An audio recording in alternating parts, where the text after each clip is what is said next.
Michele, thank you for joining us today at the Learning Lab studios. Thanks for having me. Yeah, absolutely. I feel like we've been seeing each other a lot I lately. know, We've been right? together all week, Yeah. right, at Staying Safe Yeah. training. Mm-hmm. Well, that's what we're here to talk about today is our Staying Awesome. Safe curriculum, right? Mm-hmm. But before we jump in to talk about it, just where we've been this past year and where we're going to go, I know so many people know who you are, but just in case we have some listeners that don't, give us just a little bit about yourself.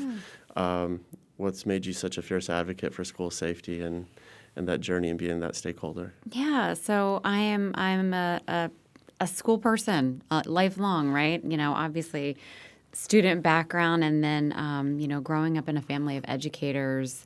Just fell into education. I swore I wasn't going to do it, but I just fell in love primarily with elementary education. Started out with pre-K, and yeah, just kind of from there found my love, found my passion in teaching. Took a little break to rear the kiddos. So during that time when they were preschool age, my husband got this great job offer in the Northeast. We're from the Baltimore area, so that seemed like another world, and it was. So we went up there for for this sort of temporary opportunity, and while we were there in Connecticut, we settled in Newtown, in a little borough called Sandy Hook. And we loved it so much that we stayed there for about 7 years, and the kids really thrived there. Our family thrived there.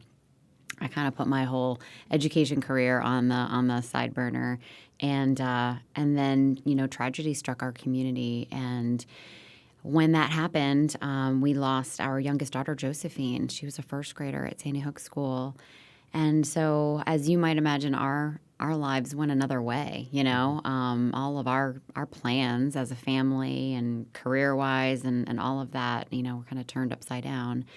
And so just kind of putting one foot in front of the other, it felt really important to step into the school safety conversation based on what I had seen and learned that day, based on the experiences of my daughters, their teachers, their classmates, and just my lens as an educator. Mm-hmm. So that's what I did. And I did it with another mom who lost her beautiful daughter, one of Joey, my daughter Josephine's dear friends, Emily.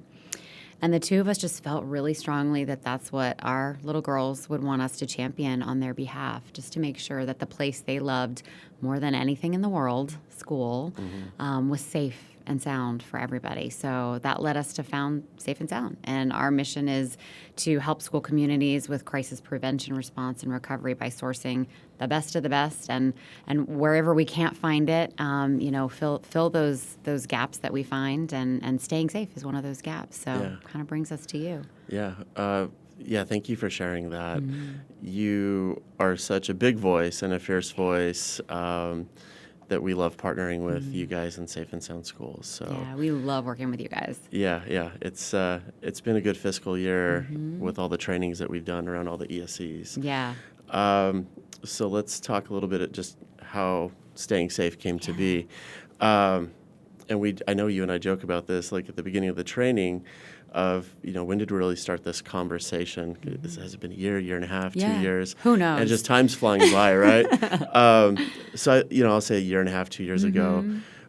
We are learning about districts that are getting CRASE training from the ALERRT Center, and they're then asking, well, what do we do for our students? Like, is there a similar curriculum that we're doing for our staff? And there isn't. And so, we at the center collected data, just talking to districts, what's going on in other states. And we realized there really isn't anything for students. And so, I think that's when we started diving into what can we create, kind of taking our time with it, making sure that we're doing it the right way. And then we started talking to districts who are like, well, we're going to build our own. We're like, oh, okay, that makes us a little nervous, but let's see what you got. And I think what we found is the intentions were amazing, right? Yeah. That like it was the right people wanting to do the right work to make sure that their community was being safe in a worst case scenario, right? But I think what we found is there wasn't that research-backed effort into it, right? And, our educators are already wearing 20, 30 different hats. And so at least, it makes sense that they were missing some key research points that we would hope that they would have in it. And I think our biggest concern is that we were imparting trauma on our staff and our students. Yeah, nobody wants to do that. Right, yeah. And so we decided to speed up that conversation, and I think we started talking to you at Safe and Sound and saying, what can we modify here? And it was really brilliant. Let's take CRASE and modify it for students. So can you talk to us a little bit about what CRASE is and what that partnership looked like with the ALERRT Center, and maybe give us a little rundown of who ALERRT is and what that conversation has looked like for you guys in building that curriculum. Yeah, so, we've been having similar conversations internally as an organization and with lots of the schools and communities and stakeholders that we work with across the country. And when we first founded 11 years ago, Safe and Sound, there were some programs out there that, and they still exist, that have good traction. Most folks are familiar with Run, Hide, Fight. There's Alice out there. And then there's a lot of kind of DIY stuff like you were describing, where folks are like, I don't really, this doesn't fit perfectly, so I'm going to modify it, and we're gonna make it our own, and that kind of a thing. So early days at Safe and Sound, we put out a suite of resources for developmentally appropriate conversations around safety with kiddos. And, we sort of felt like if we put that out there, then maybe we can kind of turn the conversation in a better direction, give people some standards to work with, some guidelines, some bumpers. And so we certainly have a fair amount of schools that kind of took that and ran with it. And yet it just wasn't quite enough for folks. Like, they really were looking for, kind of like you said, educators are wearing 20, 30, I don't know how many hats these days, right?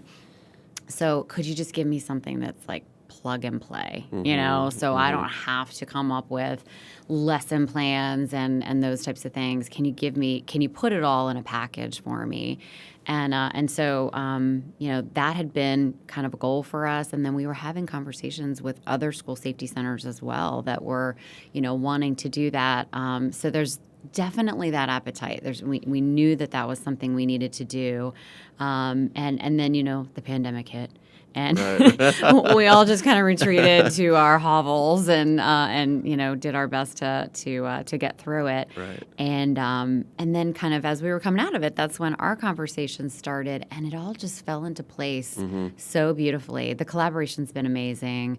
It was just so simple. Y'all kind of got it. We shared our materials and we really felt strongly because we'd had conversations with ALERRT. We'd talked about the alignment that existed already between CRASE and our materials. And for those who are listening and don't know about CRASE and ALERRT, ALERRT is, your sister organization through Texas State University, and puts out some amazing law enforcement-based training for active shooter and those types of events. So obviously really well known in our law enforcement community. Yeah. And they put out CRASE, some time ago, civilian response to active shooter events. And that was very impactful, specifically here in Texas, but all around the country. Lots of communities are employing CRASE. And so, Arkansas was one of the schools that came to the school safety centers that came to us and said, hey, can you do a CRASE that's for kids, So people are well aware of it and kind of eager for that next step for the kiddos. So it just makes sense, though, that, we would partner with Texas School Safety Center, with ALERRT, and that we would start that work here in Texas where it started and, kind of take those next steps together. So that's how we got to this place. And 20 stops later around the state of Texas, I feel like it's even, 20 times better than when we started. Yeah. So. Yeah. There was a lot of conversations, I think, between the Safety Center, Safe and Sound, and ALERRT, and just great leadership all around. Yeah. And even just over these 20 ESC trainings that we've had this last year, which we just wrapped up yesterday. I know. In San Antonio with ESC 20. Quite a whirlwind. It was a great send-off, too. It was a great group of people. we've updated the curriculum a lot, right? Like we've learned a lot of stuff. Not so much, the core of it. The core of it's always going to be what Yeah, it's we going to stayed, be because yeah. it's so rooted in the CRASE training. Before we jump into year 2 and make modifications and roll that out, I definitely want us to talk about. You talked about Arkansas being interested in the curriculum. Where else? Like I initially, and I'll be honest, I was a skeptic of can we take CRASE and make it for kids. I come from a school district several years ago where I think there would probably be more pushback than welcoming to this, and so to hear how welcoming Texas districts were to this. The way you guys put the curriculum together, there's Even a few we slides. were surprised. Though. Yeah, I was like, we wow, you guys flipped me really quick. It was like 1 or 2 trainings in. I was like, wow, this is these are life skills. This isn't just if something goes bad at school. It's really skills you could take anywhere. And so I think that's the differentiator too. You know, we don't want our kids and our teachers to start feeling like these conversations are putting ideas in their head that school is not a safe place. We're helping them get in touch with their own God-given gifts, instincts, talents, and really hone those and honor those as your life skills for safety. So like as an internal critic, like I now sing praise for this work that we've done. You're like our greatest champion now. Okay, great.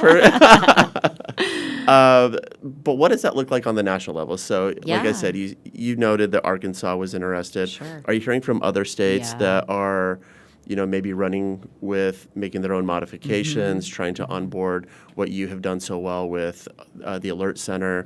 What is that national landscape looking like? Or is it just happening, in Arkansas and Texas? Yeah, for sure, Virginia. DCJS, the Department of Criminal Justice Services, they house the school safety center there, and they do phenomenal work. They are always putting out, tons and tons of training, just like y'all do here, and so they're definitely interested. I think they're even, early days, kind of developing some materials. So we're having conversations about, it's done here, it's built. So why not, have some consistency and bring it all together. So that's exciting to think about. Virginia does such great work, and I used to teach in Virginia, so would love to make sure that we've got the best of the best there. But certainly, lots of pockets, primarily folks that are familiar with CRASE, that have offered that to their communities and to their staff. It's been really fun to learn about, how it unfolds and how, people, what their experiences are with CRASE in their own communities. And then this has been a little bit of an eye-opener, I think, for a lot of folks of, I guess we do need to do it a little differently for school folks and for, for our kiddos. So it's been cool. And what I also think is when we poll the group at the beginning, like, how many districts are training their staff in CRASE, it's maybe 50-50, maybe a little less than 50%. And so I started thinking after we concluded this week, not only is this a boost for staying safe, but I could see districts now saying, oh, well, now we need something for our teachers too, right? So there's a lot of districts coming to say, is this for us, that aren't delivering CRASE to their staff, and then realizing, well, if I'm going to do this for my kids, I need something for my staff as well. That's a really good point, Brian, because staff always gets forgotten. In all things, the last stakeholder group that we're thinking of is our staff. After a crisis and before a crisis here, in the preparation. But our staff have just as much anxiety, just as much concern, just as many questions about, what do we do if, and I think we've done a great job, especially here in Texas, providing the foundational elements. Most of the schools and the districts that we've interacted with across Texas are utilizing SRP, Standard Response Protocol, from the I Love You Guys Foundation. And so that has been, I think, another reason why this work has been so well accepted, because they already have those protocols, but they know they still need to answer the question about, okay, what if I've done locks, lights out of sight, and now what? What if my area is compromised? What if the threat is right in front of me, you know? Yeah, So yeah. what are my options then? Yeah, for sure. And I love you guys. They're great partners to both of our They're organizations, phenomenal, right? yeah. Like we love them to death. Um, and I also think when you ask, or I think it's Jason who asks in the training, Yeah. how One many of our lead raise your hand? trainers. Yeah, raise Yeah. your hand if your district uses SRP, Yeah. and not everyone does. And I'm like, That always wow, surprises it's super me. surprising me too Yeah. that I would think we'd be a lot closer to 100% here I in know. Texas. I 'Cause mean, that just goes to, though, the importance of delivering training on the yes, cadence that you yeah, guys do, because yeah, there's always staff turnover, there's changes in leadership. yes, It's yes. funny. I wonder, though, how many people are not raising their hands, but just don't realize they They actually just are don't know. using Yeah, it. yeah, They don't know what yeah. it's called, but maybe oh yeah, we do have those posters around the school, and yeah, we do lockdown and secure Yeah, and shelter, and yeah. and now you have it written in that language is Yeah, written into yeah, code here, yeah. which is just Yeah. amazing. Yeah, one of my reflections is I wonder if then districts take staying safe back to their district school safety and security committee and say, hey, do we do our SRP? Yeah, hopefully it's a Oh, we boost. are? Yeah. Okay, well then, we need to start talking more about it and standardize around it and have it be an open conversation. But Yeah. if we're not, I think we need to sign up for that training as well Exactly. with the safety center and say, hey, we need to onboard this. So Exactly. there's a lot of other connections that we're making that I think will get folks maybe a little more embedded into SRP, Yes. CRASE training, all Yes. great trainings that all complement each other, right? Mm-hmm. I'm glad you brought up SRP.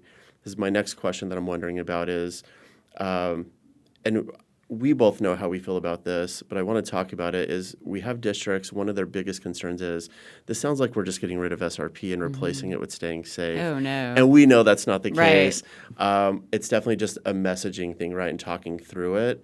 But will you talk our listeners through how those two dovetail together? And I think using the term dovetail is the most beautiful word for this because they really complement each other. But I'd love to hear your perspective as the person or as part of the organization that worked with ALERRT to modify this and then delivers it for us. What does that truly mean that it dovetails? So one of the conversations we have kind of at the outset of the training is, we talk about all the good work that's going on. We talk specifically about SRP because those districts that are already employing SRP are, they're able to absorb this at another level. They've already got the foundational pieces. So this is like kind of next level. This is an enhancement, essentially.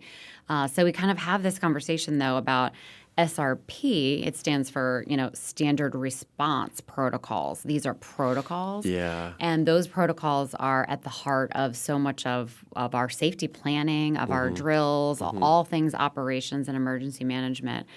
But what we're talking about is not protocols. We're not talking about common language. We're talking about how people think and function and what actions can they employ within those protocols, within a dangerous situation, within an unexpected situation that might be at school or at home or in the house of worship or at the movies or the grocery store or life, right? Wherever our kiddos get to go when they walk out our school doors. So really kind of showing the differentiation between protocols and safety actions. Yeah. And then it just kind of starts to make sense from there. It's like, oh, okay, yeah.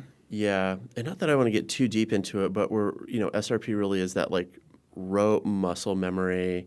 We have a standard of how we react. Prescribed. Right. It's very prescribed. Like, is that threat outside or Yeah. inside, and what are we doing about it?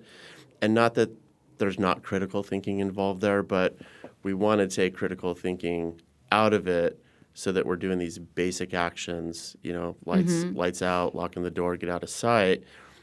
We want to take that, I need to think a lot about this because we want someone to be quick to create a safe space for themselves, right? Whereas staying safe says, if SRP it fails because the worst case scenario takes place with this active threat, you then have to be a critical thinker and make inferences and see what's around you of what do I need to do, right? Right. And those protocols, they buy us time. It's like you said, we create that motor, that muscle memory. Yeah. And so, this happens, I know I need to do this, this, and this, right? And so within those steps, though, I should always be thinking what next. And I think staying safe is the what next part. So I've done the locks, lights, out of sight.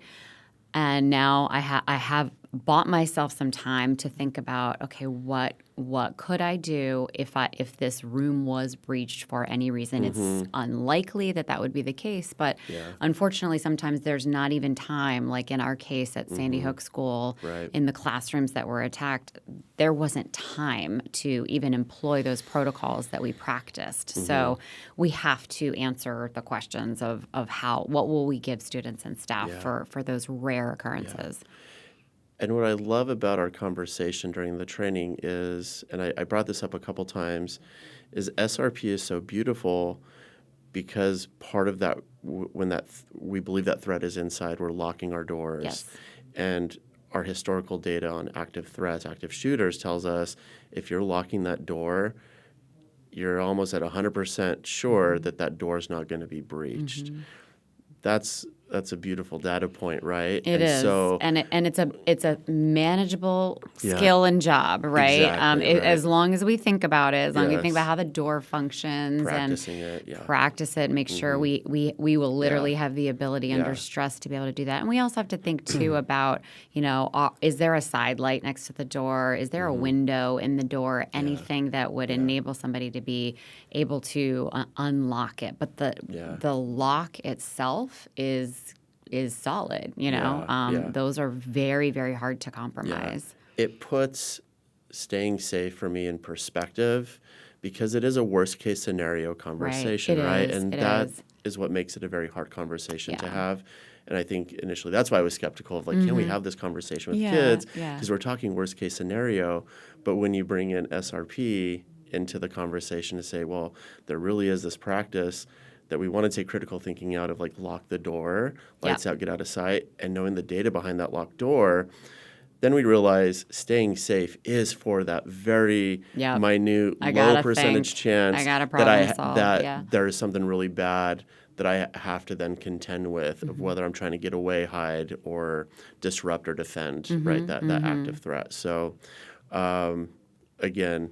And that's a great, you just brought up, the defend piece. So the folks that know CRASE training know there are the three primary actions that ALERRT is training civilians, grown-ups, right? So there's the avoid, going to avoid the danger altogether. There's the deny that opportunity or that access.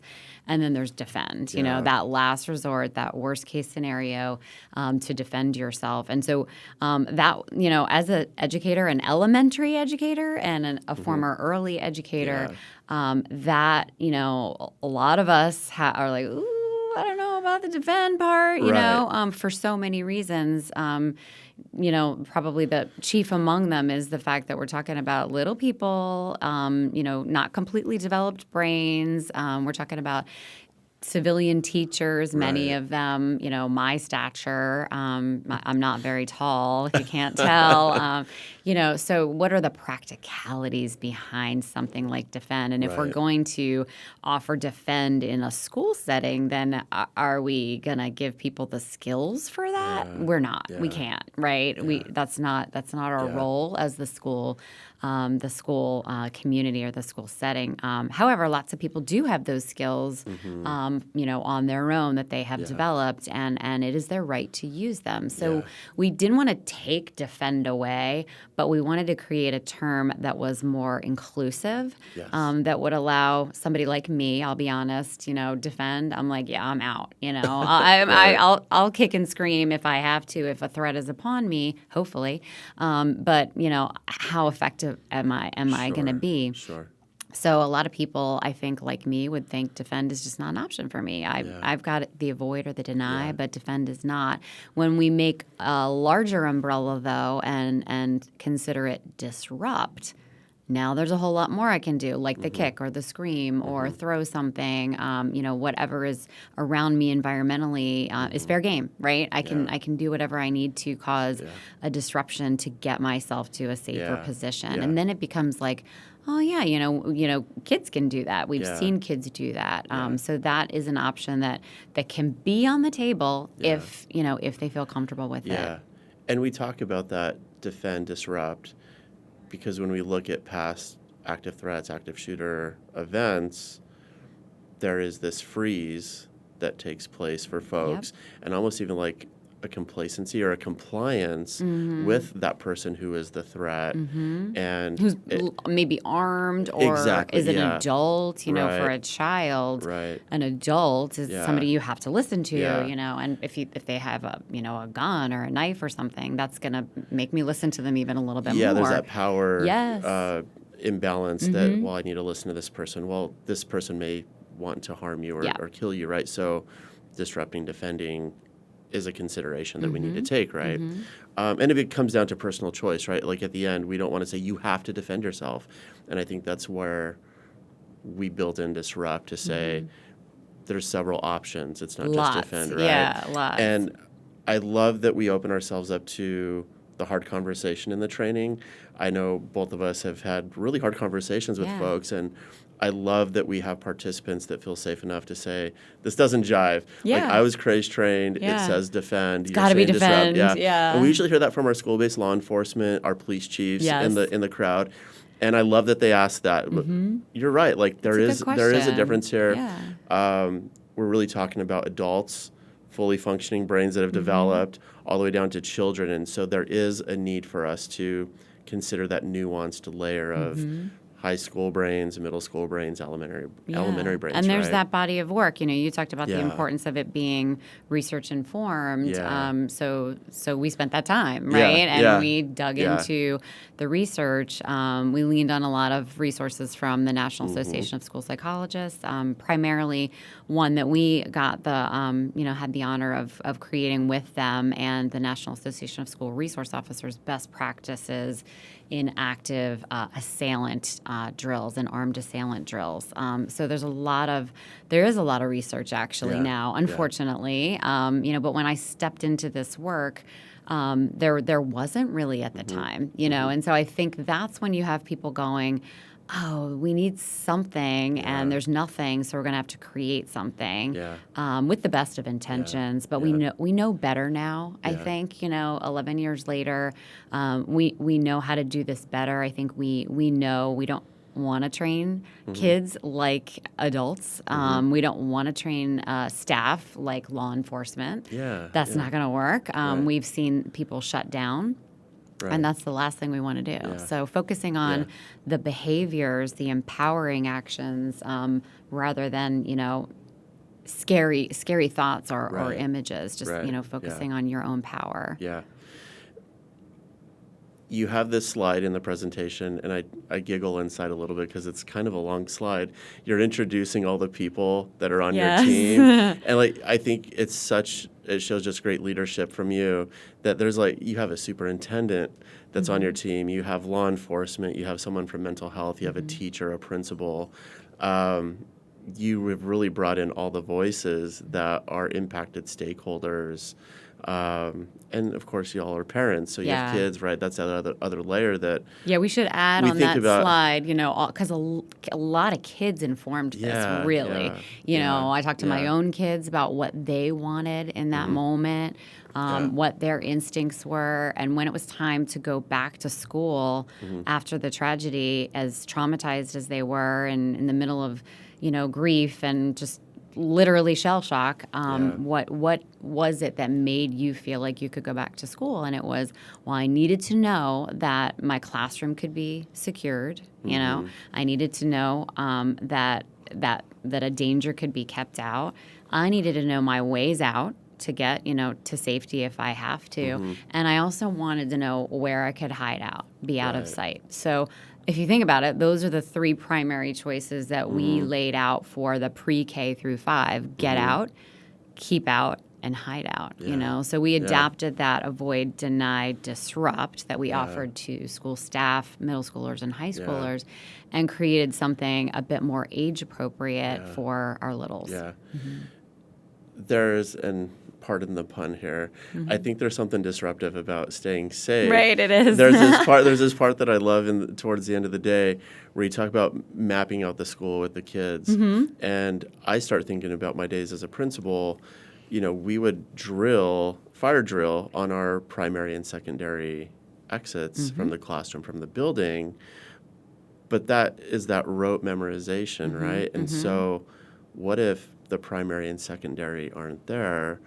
And I really think staying safe has really blown people's minds in the room. Like, you're asking us to walk the building with our kids to show them other ways out. Yeah. What does this hallway look like? Because I might be a fifth grader who doesn't go down the third grade hallway, or an eighth grader that doesn't go down the sixth grade hallway, but I need to know what that looks like so that I can make better critical thinking choices in the space where SRP fails, or not fails, but the active threat has gone past our SRP protocols.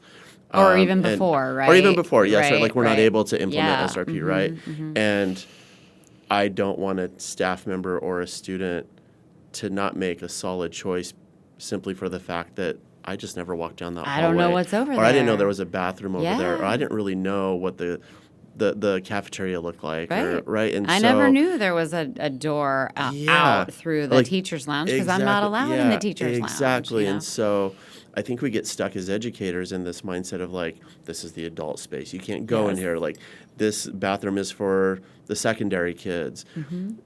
We need to Not allow in an people, emergency, in right? right. And I Exactly. think Jason, one of our presenters, says like, the moment that there's an active threat, this is no longer a school. This is a survival zone. Yep. It's no longer a McDonald's or a movie theater. Like, this is a survival zone, right? Yep. And so that thinking that we impart on our kids of like, well, this space is for adults. This is for the lunch staff. This is for the secretary in the office.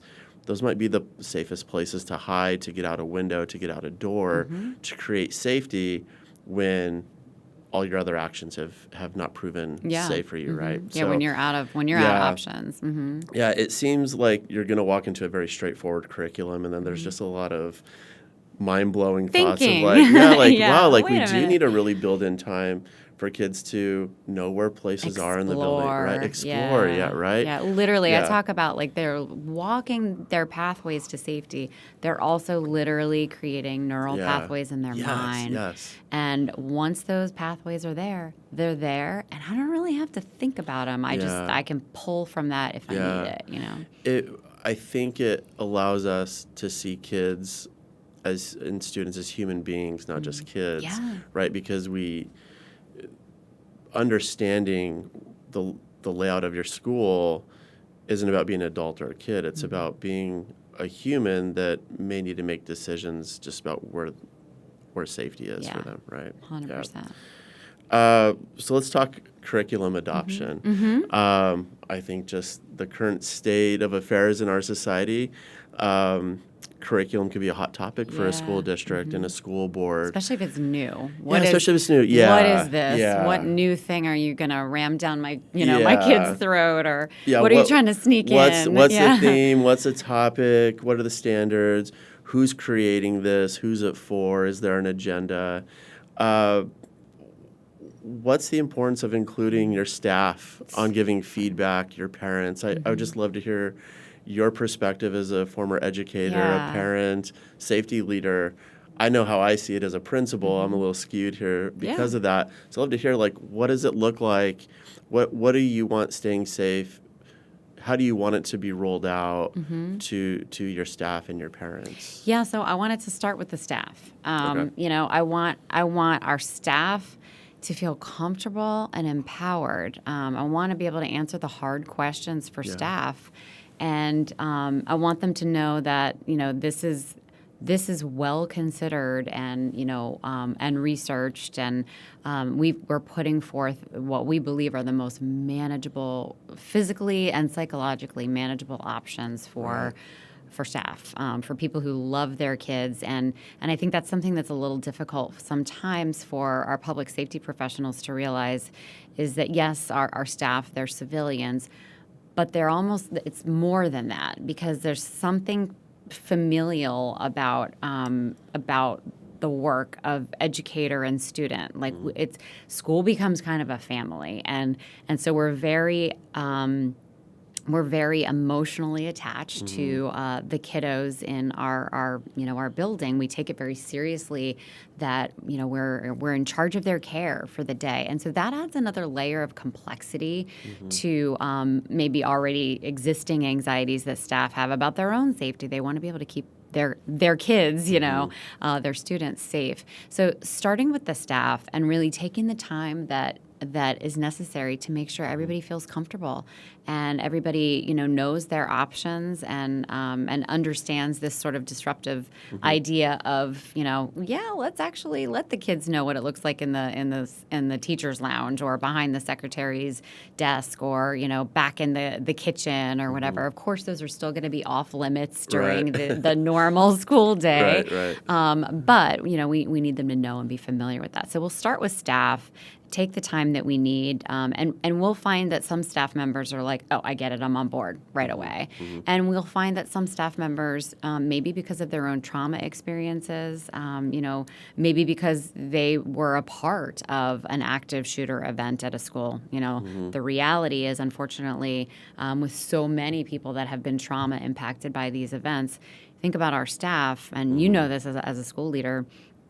After an event like that, it's very likely that staff will eventually leave that school where that trauma occurred, and they will need to go to a different setting to be able to continue to be a teacher or a principal or whatever. So we have a lot of staff members kind of scattered throughout the country that, their home school now isn't a place where there was a trauma. But they were part of one, before. So we'll have folks that have experiences, and we'll need, to receive this kind of information in a separate or very controlled kind of a way, as they're ready for it. But we'll start with the staff. Yeah, it's a great opportunity to get at least majority buy-in, right? You're going for a consensus. I always talk about, getting 50% plus one, Yes. that critical mass, right? Yes. Like if you want to make a culture shift, and we believe staying safe is a way of thinking, and so therefore needs to be a part of your culture of safety. You really need to give people time to digest it, just like we do in the training. Ask us the hard questions. Yes. What do you not agree with? What doesn't make sense? It's the same thing we want our train the trainer folks who are going back to their district, who are going to train folks and deliver it, have those same hard conversations. So it's an opportunity to, I call them your landmines, right? Like who doesn't agree, who disagrees, so that then you can lean into that and have those heart-to-heart conversations about like, what do you need to be on board with this, right? It's also an opportunity to understand people's traumas, disabilities, just that access and functional need issues, right? Like who needs an accommodation with this? And then it also lends itself to, well, what do the kids need? And I know I don't want to get kind into of steps us into it. I was going to say especially safe. So like that's a whole other conversation, a training we'll that come you back provide. For that one. Yeah, we'll talk about that later. But it's a great, and it's come out in the training. Talk about, things connecting and dovetailing. It's been so cool. Like yesterday in our last training, it came up, accommodating individuals who have access and functional needs, who have physical or cognitive delays or challenges, kids that have a trauma history or our English language learners. How are we going to accommodate them with staying safe? And we pointed back to Especially Safe, our program that helps schools to be able to plan for and to teach kiddos with those needs and staff. And I'll just plug it real quick. So on our website, there's the Especially Safe training that Safe and Sound puts on for us. And it's free. It's absolutely free. Yeah, it's fully paid for. And then, again, not going down this other rabbit hole, but TEA did just release guidance on very exciting how to plan for students who have disabilities and other needs that we'll find in 504s and IEPs. So we'll definitely circle back and talk about for that sure. So another much day. to cover. Okay, so getting back to this rollout of the curriculum, it's an opportunity to get buy-in from your staff, see who's struggling with it, then understand what are the needs of the kids. But then we have our parents. And I think so many times and I'm putting my principal hat on, it's easy just to say, like, this aligns to the standards. We're comfortable with it. We're just moving We're forward. going, yeah. Yeah, we're going. We're launching, right? Yeah. Like the next quarter, next semester, next school year, and we don't loop in our parents and our guardians. And then you end up in a national news story. On the news, yeah. And know, like, right? yeah, and like what I tell folks in the training is like, at the very least, it's an optics issue, right? Totally, yeah. Like, there's no bad intentions here from anyone. There's No. not a hidden agenda.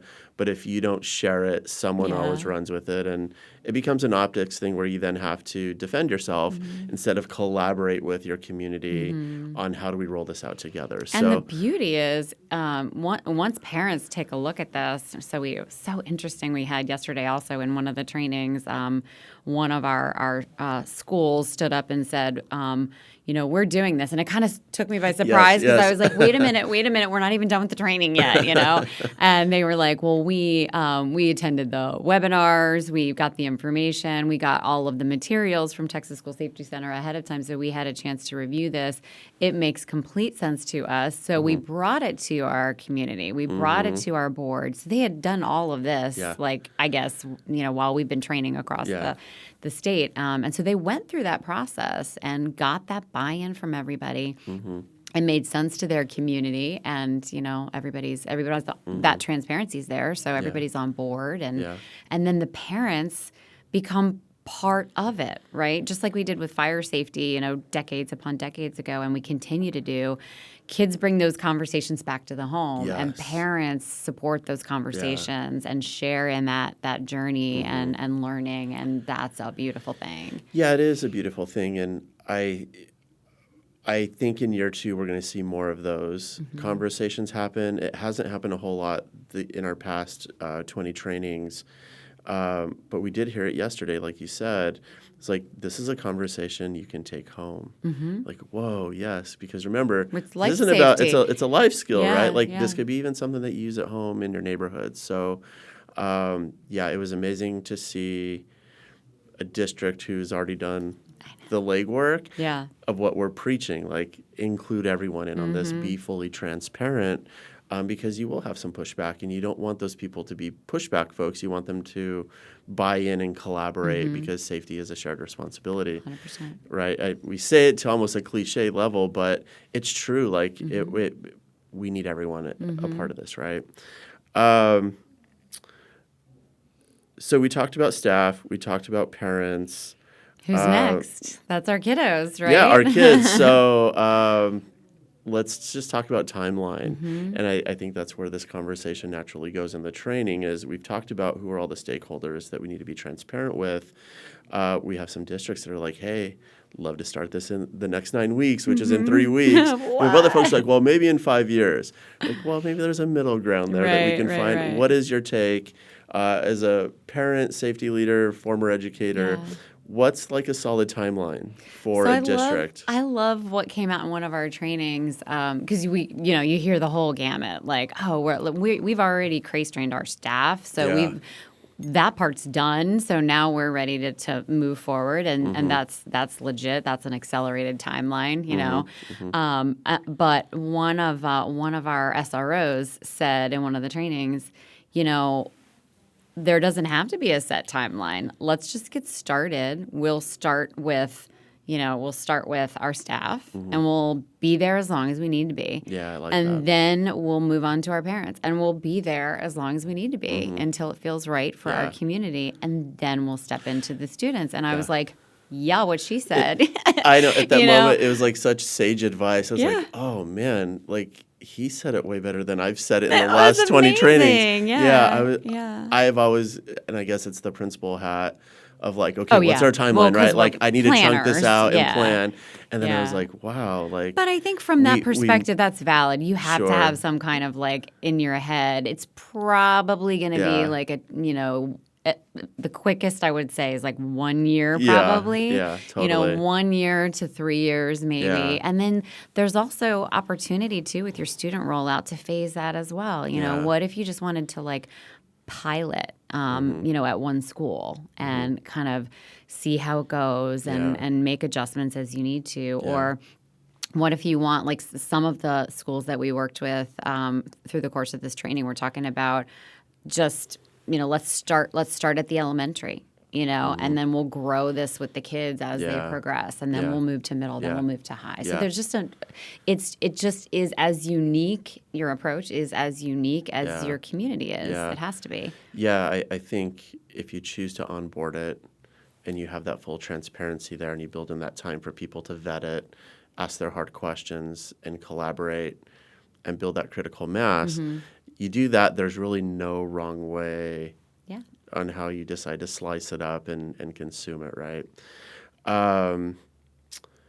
So what's next? I'm excited for next year. Yeah, we've been talking about. Well, let me say this. So I think folks that are deciding to onboard this, they're recognizing that they need more people trained to roll this out, and so there's two options, right? They're trained the trainers now. Module 1 does need a certified CRASE trainer to deliver Module 1, and folks usually have someone either at the ESC or in their community who can deliver that, or they could reach out to the ALERRT Center on their website. We'll have that listed in the podcast description of how to get there for folks. Or they can come back to the training next year, year 2. Have it again, We're going to have it again next year. Same setup. Do you want to talk a little bit about, and maybe you're not ready to, because I know we've just been finalizing our year 2 contract with you. The content's going to stay the same. Like it's really great rooted information that we got from CRASE and ALERRT. But what are the resources going to look like year 2? I don't know if you want to dive into that a little bit. Yeah. So, what we built in this kind of first iteration is a marriage of CRASE with modifications for educators. So we literally call it CRASE Essentials for Educators. So it is a little different than the current CRASE delivery. It's definitely a little bit more modified in consideration of the kind of personalities and the heartstrings, that our educators have for our kids. It just makes it a whole lot more sensitive, and we need to be very trauma informed in that approach. So we have, that piece. We're in conversation with ALERRT about how we can maybe build up a cadre of CRASE trainers who are specifically trained to train on this CRASE essentials for educators. So there are lots of different options for that I'm sure, we'll all work through. And then the other two modules 2 and 3, we feel pretty solidly that most educators can turn that training around, so that most of the folks who sat through the training with all of the materials, the presenter notes and background and that kind of stuff, will be able to run with that and take that in. It just aligns with with a lot of pedagogy that they're familiar with and that kind of a thing. And then we've also got the toolkit, which has the actual lessons and ideas for bringing this to different ages and stages for kids. So we'll continue to build that out. Every time we did a training, we got ideas. We got lots of ideas. Some really cool ones came out yesterday. Some other games, like making it into a Monopoly game or a factor tree exercise or, little pop-up books for kids, just really, really some creative thinking to introduce this in age-appropriate ways and give kids time to literally manipulate these ideas, literally get their hands on these ideas and get comfortable with them before we ever even do a drill, And again, that's kind of that disruptive thinking that we're bringing to the table is like, it's not all drills. It actually should be a whole lot of learning and talking discussion. and all that good stuff. So we gave it our best effort to align it with the health teaks here in Texas. I know. I'm not giving up. I've kind of thrown in the towel, but I'll talk about what we're going to do instead. But the health teaks were so focused, had this bullying thread that just didn't really play into what we're covering here with the CRASE piece. So we weren't able to align it to health teaks, but the pivot that I think we're making is we really want, you could bring in your language arts person to say, like, where does this fit in the teaks around, like, inferencing, critical thinking, all those process teaks. Yes. Or, just around cognition and how you make decisions. And then I think too, like this first year, it's kind of like we're trying to achieve a certain saturation point, right? Just trying to introduce this to folks. And then I think we start building, and I'm sure we'll be saturating as well next year too. Yeah. And it may be, just kind of brainstorming here, but it may be that we end up with like two paths, that there is sort of an introduction to staying safe, and then there is a separate training of trainers, right? Because that is, a little bit of a different skill. Like listening and learning about it is kind of like the first layer you need. Sure. Yeah. And then thinking about, okay, how could I be a trainer of this in my own community?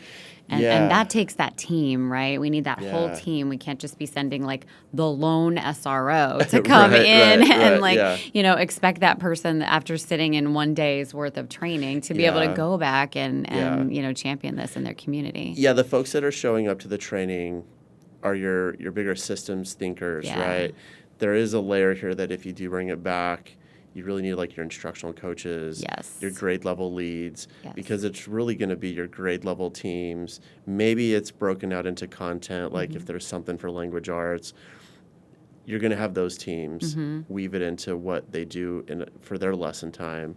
There's this foundational understanding of like how the district needs to see this and onboard it, but then also getting it into the hands of your instructors, your teachers, so that they can break it down and weave it into what they do already. I'm not saying that this has to be done during, content teaching time. We know that there's, homerooms and social emotional learning time, morning meetings, flex time, advisory, exactly. all that, I think the way it's pretty nice how you all have built it to be flexible. And one thing that I'm excited to see for year 2 is the pacing guide. And that's something that we didn't do this year because we were just trying to figure out what's the right delivery for such a hard conversation. Now that we're over that hump, I know we're playing around with like these 15-minute lesson ideas, and then giving the flexibility to either stretch that out to like 30 minutes, maybe it's an hour, maybe it's not a one-day combo, but it's for a week. Regardless, we're going to give you a year-long school year pacing guide. You make it what you need. Maybe it's a semester. Maybe this is 3 years. So I really think that's a logical next step so that it becomes accessible for the boots on the ground folks. 100%. Right? Your Like teachers, see the your whole instructional scope and coaches. sequence and okay, I can plug this in here and this in here, and we have a plan, for the whole year. Yeah, so, totally. Yeah.